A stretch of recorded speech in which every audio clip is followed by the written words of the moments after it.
حمد دولتي إيش خديت ترسن أزقازي عندكم ويلاوكي بردن خدي رحمتي قبر دليوان الشبيج غيريونا ويلاوكي قلت من أبي أجيبها إلا أز دوتتي مقبرة مرة بلكيت الشيتر حفاظ سر بنا خوش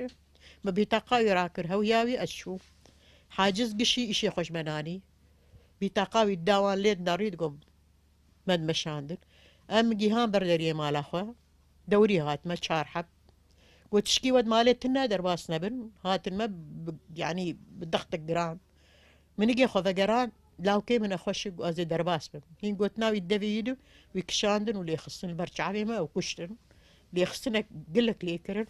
تشتي لاوك حركة جيتشي نبوراهشني وخصن سياري وبرن أفهم مو عوامل تأثير النوبات أكيد هيك ونوبة بفعل ونوبة زيادة تربية يعني حتى قدر ما جي بسطيني قد حبسيدة بيطرس هبي ليخستن هبي برتشيبون هبي سهر هبي حتى درماجي مفعولي خوشك ناصتيني فأف إنساني ولو على طول في جيكي مرتاح دبن جيكي خوش دبن درماني خو نظامي بسطيني والقور عقلي ويتوي ببي يعني وي عاجز نكي وينقى حريني أف حمود في جير حاضر بن يعني